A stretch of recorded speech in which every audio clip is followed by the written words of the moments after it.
Huli kamang pagnanakaw sa cellphone ng isang lalaki sa labas ng isang KTV bar sa Quezon City.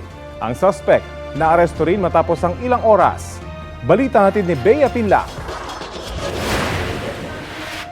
Nakaupo lang ang lalaking ito sa labas ng KTV bar sa barangay Doña Imelda, Quezon City pasado 2:00 ng madaling araw kahapon.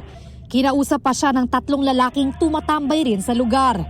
Maya-maya, inilabas na niya ang kanyang cellphone. Ang lalaking ito na naka-long sleeves lumipat sa likuran niya at tila nagmasid-masid bago umupo sa sahig.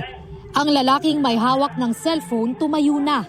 Ibinulsa ang kanyang cellphone at sumakay sa motor. Sumunod naman ang lalaking naka-long sleeves at umaktong aangkas sa motor nang bigla niyang tinangay ang cellphone sa bulsa ng lalaki. Maraming grupo yan, hindi lang yung nasa CCTV. Marami yan sila, iba-ibang mga iba-ibang edad. Ang madalas yan, ang ginagawa kasi nila diyan, kunwari manglilimos, tapos pag nakatsempo sila, nanakawin nila kung anong pwedeng nakawin. Nagtungo sa barangay ang lalaki para magsumbong. Nagpunta nga rito, medyo langon-lango talaga sa alak. Yung nga reklamo, nagwawala siya dahil nahanap niya yung cellphone niya, dahil inagaw. At yung mga ganyan kasi mga usapin, pag alam nila na lasing na yung mga ganyang tao, yan na po yung pagkakataon nila na ninanakawan. Humingi rin daw ng tulong sa pulisya ang barangay. Makalipas ang ilang oras, nahuli ang lalaking tumangay ng cellphone sa kalapit na barangay. Ang suspect parte umano ng grupo ng mga kawatan na madalas mambiktima sa Araneta Avenue, lalo na sa malapit sa mga KTV bar ayon sa barangay.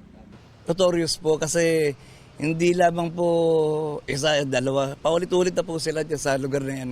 Sinasamantala nila yung oras ng katulad po niyan, yung mga inuman sa bar.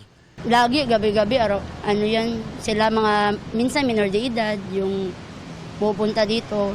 Napuperwisyo din kami kasi yung mga customer din namin, hindi na bumabalik kasi yung iba nadadala, hindi na pumapasok. Sinusubukan pa naming kunin ang panig ng pulisya at ng suspect na ayon sa barangay ay nakakulong na sa Galas Police Station.